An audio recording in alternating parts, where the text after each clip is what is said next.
Today on Gonjiki no Gash Bell.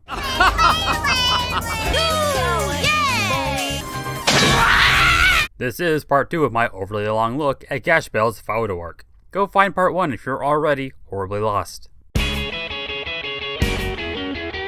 After Ted and G take off for the open road, we move along over to Sunbeam's house. He's leaving for a work trip up north in Hokkaido for a week, and is entrusting Kiyomaru and Gash to look after Umagon, much to the little horse demon's disappointment. Sunbeam is still thinking of his little buddy, however, and finds a place to sell him some hay for Umagon after his training is over. So that's what non-demonic horses look like. Okay, wait a second. Aw, but look at him, so happy to see his partner again, and wow, Sunbeam. Personally, I think if I had a bunch of horses land on me, I'd be dead. Gash helped Umagon get to Hokkaido, wanting to help his friend and asking him to promise to make it home safely. Can't imagine why he would be so worried. It's time for them to play around in the snow. Okay, that's done. Umagon is unfortunately not immune to being frozen, so Sunbeam runs out to get him some milk to warm him up, but now seems to be a bad time to do that, as only 3 panels later, Umagon senses someone approaching. It's a demon named Karudio, and his human partner, Sauza. Karudio is similar to Umagon in that he doesn't speak a language interpretable to us, going paru paramun, akin to Umagon's mere mere me. But unlike Sunbeam, Sauza understands his partner completely, and knows that he's saying that there is the scent of another demon on the horse. Sauza interprets this as Umagon fighting alongside other demons, which is something that pisses him off. Luckily, Sunbeam shows up quickly, since 3 panels isn't long enough for him to get very far away. The 2 quadrupeds fight using similar armament spells, Shidoroku and Gidoroku. Karudio's internal monologue shows us that he understands Umagon's speech and his real name, Schneider. He tells us to Sauza, who insults his opponent's inability to fully communicate. Sunbeam won't stand for this and tells Umagon that it's time for Project A. It's a diversionary tactic the two had discussed earlier. Sunbeam does a sick flip in the air that his opponents completely ignore while attacking Umagon. Sunbeam, immediately abandoning this tactic, moves ahead to their second spell, Go Shidoroku, and Sauza does the same with Go Gidoroku. Sunbeam is better able to show off their ability to communicate by just yelling Umagon's name, countering Karudio's attack. While surprised by their competence, Sauza kicks it up a notch. He gets on Karudio's back and uses their third spell, Gyokikoru Gidoroku. Karudio makes quick work of Umagon, and his freezing ability keeps the duo in place. Umagon still refuses to break his promise to Gash, no matter how dire the situation is getting, and this opens the way for a third spell of his own, Gyoemaru Shidoroku. The snow around Karudio melts as Umagon's new fiery form emerges. Sauza sees it as parallel to their own power, where it requires a great amount of control or they'll hurt themselves, as seen here where Sunbeam demonstrates a lack of immunity to fire. So now Umagon has the power to fight back, but isn't in a position to utilize it. Sunbeam, in spite of going from being frozen to burning in just a few minutes, tells Umagon to not overthink his firepower. Umagon uses his fire as a distraction, see the giant horse-shaped fire on screen now, to pick up Sunbeam and put up a wall of flame to help them make their escape. The quick grasp of the ability surprising Sauza. He wants to go after them, but Karudio won't do it. A look in Umagon's eyes actually scared him, his conviction in his allies coming out fiercely. So despite being practically unscathed from the battle, Sauza and Karudio acknowledge this as their loss. This was only the second battle Umagon and Sunbeam have ever fought on their own, and it's a good one. It does have the common occurrence of our protagonists being backed into a corner, only to be saved by the emergence of a new spell, but it stands out from how it's used. Greater power is obtained, but like their previous spells, it's not an attack. It's continuous and needs to be managed properly. Their win comes from coming to terms with it and fleeing successfully. A simple but good and necessary spotlight for the funny horse and the guy who says groovy. As for our new characters, Karudio doesn't talk much. He's serious and puts on a strong front right up until Umagon scares him. Doing most of the talking for him is Sauza. Sauza's whole issue with people working together is maybe a bit weird. He literally works with Karudio, so he can't be too much of a loner, but I get it. Sauza means cooperation beyond that. Thankfully, he isn't a one-off character, so we can see this as laying the groundwork for future development of his character. Also, there's his pronoun. It's oira, indicating a more rural background. Fun fact, I didn't know that word before reading this. So when I looked it up, I found oira first, which is a bit of a coincidence given that it refers to a kind of Mongolian people. And we'll be finding out later that Sauza himself is Mongolian. In a time of great mystery concerning the demon world structure, there is one man with a recording of it and a mind that can be of great help in understanding what's happening. Thus the return of Dr. Riddle. And Big Boing. She tagged along to show Kiyomaru her dance, apparently. It's the kind of scene I can't do justice in this kind of format, but basically, Big Boing bounces around a bunch while singing. Kiyomaru is stone-faced, Gash enjoys the song and dance sincerely, and the doctor thinks this is hilarious. Zakiru. Umagon and Sunbeam finally return after their brutal trip, only to run into a reunion of their group that they fought Zophies' army with. The meeting to discuss the mysterious structure is being held at Sunbeam's house, and he's too happy to see everyone. Everyone has at least seen the footage once, except for the couple of Wanlei and Lien, since they don't own a TV. And also Conchome and Parco Folgore, since Folgore was too busy being the greatest hero in Italian history. None of the demons here recognize the structure itself, but they confirm that the buildings on it do match the ones made in the demon world. Conchome looks at the building in two small panels, before connecting some dots in a much bigger one. He freaks out but says nothing is the matter. He remembers being told that it's not actually, or at least not just, a structure, and freaks out further. The Duck Boy concludes this part of the chapter by foreshadowing that the world is going to end. Real quick though, this is a funny little panel. Umagon, why are you showing off your teeth? Yash, please make your eyes slightly smaller next time, they're freaking me out. And Big Boing, you really did just come here to dance, didn't you? The chapter actually concludes with Zeon searching through his memories while standing on top of a windmill? I'll assume his brain gets better reception up there. He recalls venturing into the forbidden section of the Royal Library, as children are wont to do, and seeing a book with relevant information that he will also not be sharing with us. Zeon doesn't know who brought Faudo here, but he's excited and he states his intent to use it. While the meeting ended without much being figured out, Kiyomaru does make the following theories. The structure is going to be used by someone, but the plans involving it are not ready, which is why they have hidden it. It has to be used somewhere, obviously, but if something that big isn't sticking out, then there must be something demon-related used to hide it. Korokio is able to detect it, so maybe finding another demon with an ability like his would help them find the structure. Kiyomaru is also sure to encourage Conchome to speak up about what he noticed when he works up the nerve. So it's time for everyone to depart. Gash is sad that they couldn't stay for just a few more days when Kiyomaru's classmates are going ice skating. Ice skating was Suzume's idea, since she saw it on TV and thought, that should be me. But it's not. It's not gonna be her.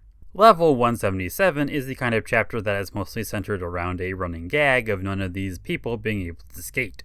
It and this interlude before the next segment of the story, and with Kiyomaru coming to one more conclusion. That being that maybe it's the best if Lien and Wanlei didn't meet his other friends. These two chapters follow the formula of combining important plot development and exposition with something humorous.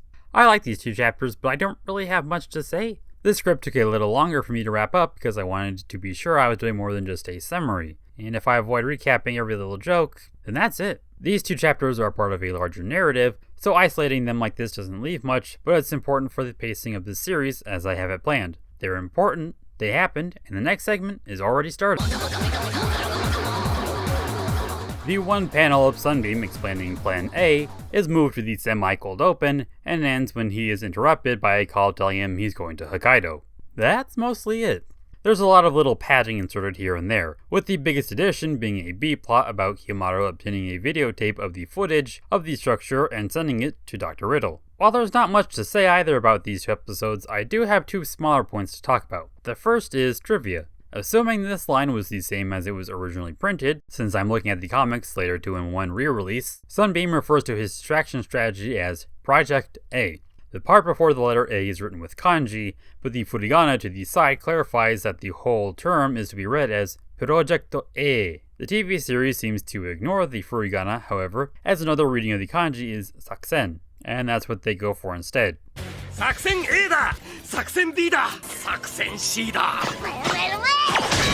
The second thing is this shot right here of Sunbeam posing and saying groovy as Umagon strikes Karuryo. This is a very underwhelming few seconds. There's no impact. Not even the simple shine in his eye was left in. And the angle of this pose is different for some reason too. It just feels like a poor conveyance of the panel's feeling. The original feels like him striking a silly pose, but he's taking it seriously. It doesn't matter if he should be giving off groovy vibes, that is what he is doing whether we like it or not, and to some degree, you have to respect that.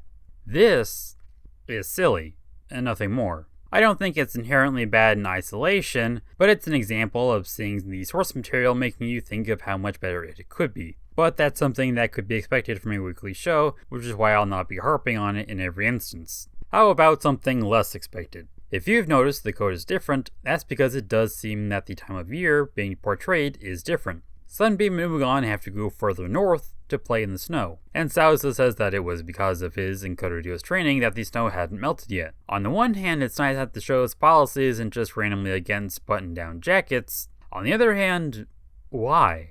That's more work to keep track of these slight changes in setting that I fail to believe help or add to anything.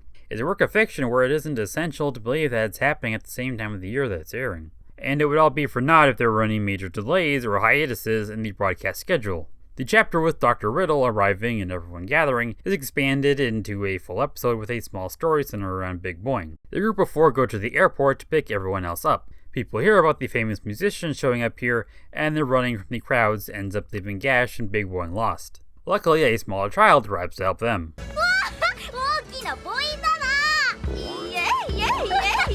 Settle down, show, or I'm going to take those away from you. Never mind, young lady, you put those back right now. The child, who was also lost, takes them to the Lost Child Center. A trio of bumbling criminals were found out by airport security and are now holding the children hostage. Big Boing, you can talk? She's only said one-off words here and there, and no, the song doesn't count. Singing and talking are completely different skills. What an unnecessary line, Gash. She's an adult and a good person, probably. She doesn't need to be motivated by the compliment. Just moment! The way she talks and the exaggerated noses on the skaters makes me wonder if I should speak about the portrayal of non-Japanese people in the series. But given the character that returns for the next part of the series of mine, I'm just going to save that kind of talk for next time. Now, Big Boing, help me stay on a lighter topic for just a few more minutes.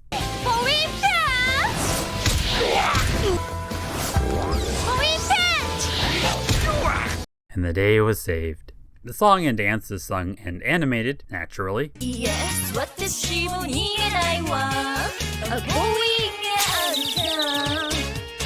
but it's also expanded upon in a way that's interesting.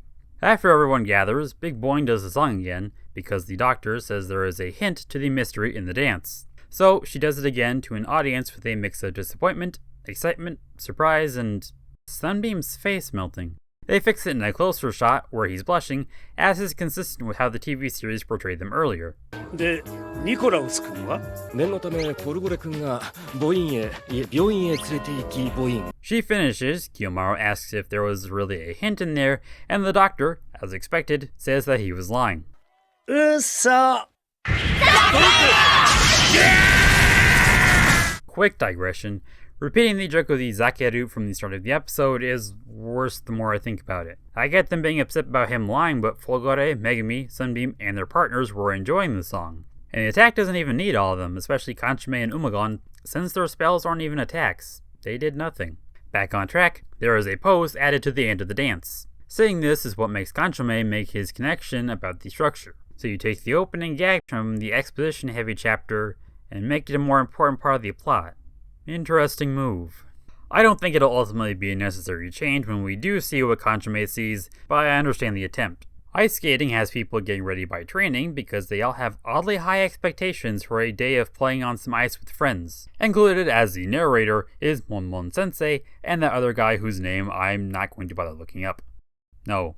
While the student's homeroom teacher and also his wife were here, this was not a school trip. These two came because they heard the students planning to go skating and thought, that sounds fun. These other two came because they heard their students planning to go skating and thought, let's go harass them. Thus, the series implies that these two lead empty and pathetic lives. Truly damning commentary about bad educators that don't actually care about getting their pupils to learn good.